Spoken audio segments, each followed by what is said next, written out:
Are you building on a hill? Are you building on a plain surface? What has the experience been like? In this video, we are going to look at building on a hill or on a slope versus building on a flat land in Ghana. And what are the advantages and disadvantages of building on a hill versus building on a slope? What are my personal experiences? And what are your personal experiences coming up next? Okay, so for us, we've built on hills and then we've also built on flatlands. For ourselves at Africa Building Hub, the entire community, Patrick has built on a flat land. I've built on a hill.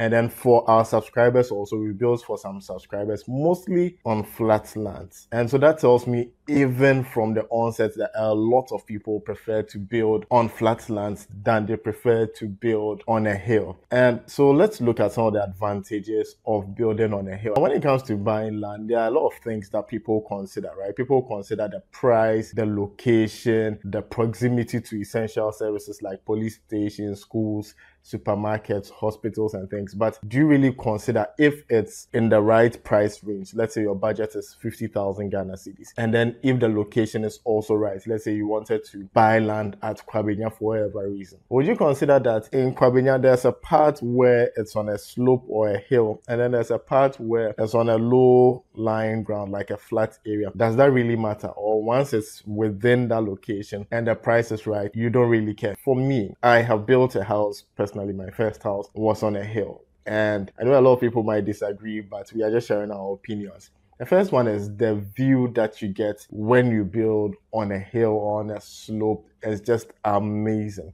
Last year, I organized a birthday party for my mom at Peduase, and Peduase is close to Ebri. I don't know if you know Ghana properly, but you climb up the hill, and when you get there, you can literally see the whole of Accra. The view is just amazing. It's breathtaking. And for me, I'm somebody who really admires nature, and I like seeing, the beautiful mountains, the hills, waterfalls, and things like that. So when I see these kind of things, it gives me a certain peace and a certain sense of relaxation. And imagine you build a house, and when you get home, the ambience, like the view you get, it's enough to bring your blood pressure down. I don't know if you get me, but for me, those are the things that really excite me and make me very, very happy and content. That come home at the end of a very hard, tiring working day, and the view from your balcony is just amazing. Those things really matter to me. And I know it's a bit therapeutic as well for some people. I don't have any scientific proof to back this, but I feel like it has maybe some healing properties. And talking about healing and health, a lot of people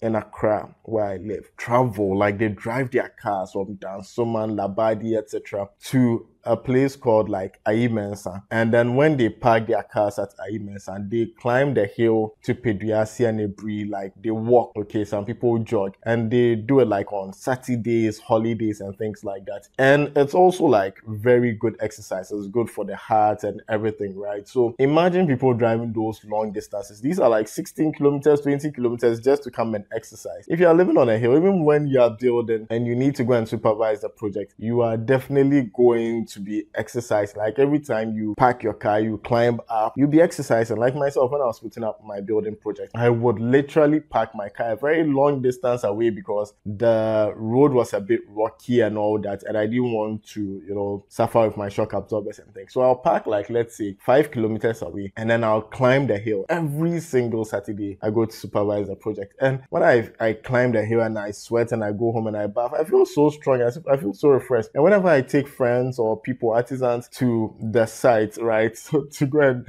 either look at it or give me an estimate for something, they'll come back, they'll be panting, they'll be sweating, and I'll be working normally. And it's because I've been doing it for a while. So for me, that health and exercise aspect is really good. And still talking about like the health and exercise aspect of building on a slope or on a hill, right? You notice that generally the air on a hill tends to be cleaner. Again, I don't have any scientific instrument to measure this. It tends to be cleaner. Like when you breathe in pure air, clean air, you can tell than when you move to the busy populated areas and the flat areas, right? And that's because a lot of people do not prefer to build on a hill because it's kind of expensive, and we'll get to that in a bit. And so these hilly, mountainous areas are very less populated, very less prone to traffic and pollution and all that. And the air is generally cleaner. You also get better ventilation when you're on a hilltop and all that. And even it tends to rain more on the hilly side than the side which is not on the hill. I don't know, for whatever reason, like sometimes, right, I'll be coming home from work and the whole place will be dry. But when you get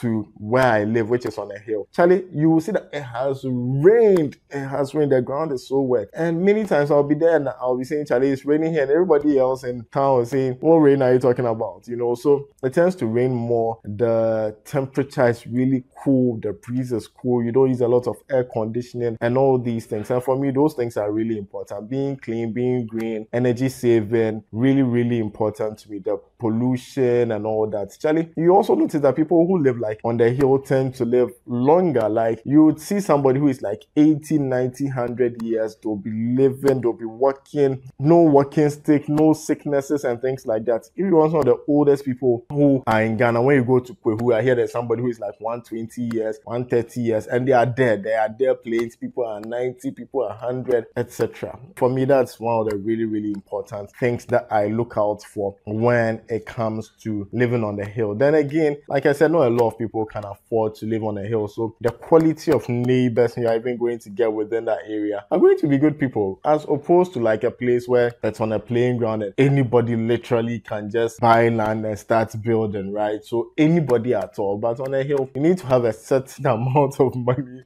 to be able to build there. And for me, I feel the quality of people who live there are even more important to me as well. And then again, when you build on a hill, flooding is not something that you really concern yourself about. Like flooding for real, like on a hill, you don't think about flooding. It's your neighbors who are in the valley downstream, like on the plain lands, that are going to experience flooding. Like every year when it rains heavily between the months of May to July in Accra, Ghana, there's floods. You never hear the people on the hill talking about flood. For me, those are some of the very strong reasons why I prefer to live on a hill. These are some of the views that you see when you purchase land on a hill or you build on a hill. You can literally see like acres and acres around you from your house. It's just beautiful and it's just amazing. Now, also, I want us to look at like building on a playing ground, like the advantages of building on a playing ground. This is a project we did for one subscriber. In fact, there are 2 subscribers who bought like 2 plots and then they divided. We started with the first plot, and the excavation process is very, very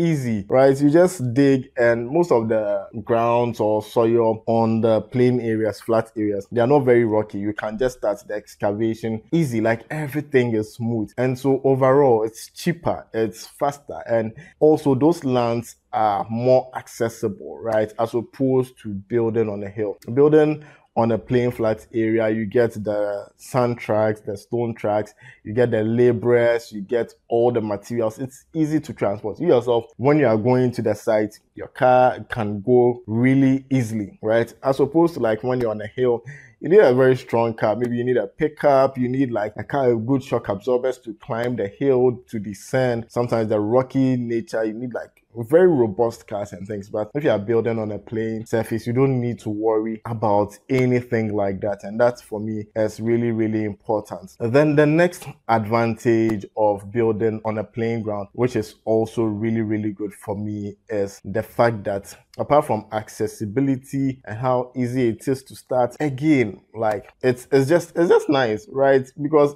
the land over there tend to be cheaper. Sometimes you can even get the soil. You can get the soil that you need straight from the site. So we went to a land, right? And this is a land which is on a playing ground. There are no rocks, there are no stones. And all this sand, people even wanted to come and then like fetch the sand and go and sell from the land. And anyways, this land is available for sale. We did a whole interview on it. It's in Old Ningo and it's close to the seaside. It's going for 100 to 120,000 Ghana cedis. So I'm going to link that video at the end of this video. I'm going to leave it in the comments or in the description. It's nice. Like when you're excavating, it's cheaper as opposed to Charlie building on a hill. So let's go to the disadvantages of building on a hill. The first one, I think I've alluded to it a lot. Clearing the land alone to build is crazy expensive. Like I said, we've built on plain surfaces and then we've built on hills. For like, if you're estimating or comparing the cost of excavation, like when you bring a backhoe or an excavator,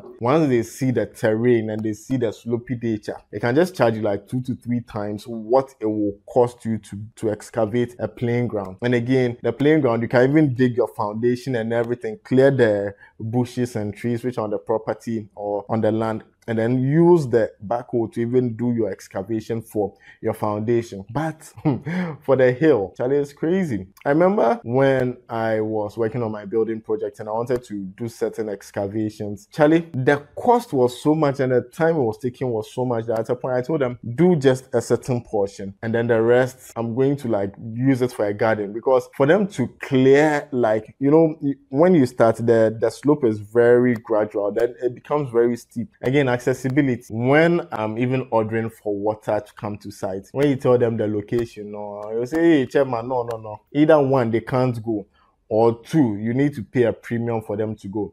When you are sending cement, you are sending blocks, sand, the moment they ask, is it the one on the hill? You say yes, no, Charlie. You know that they are coming to increase the cost. I remember when I went to purchase tiles, right? When we reached the tiling stage of the building project, I purchased it at West African Tile and Decorator at Achimota. And then he asked where the building project is, and I told him.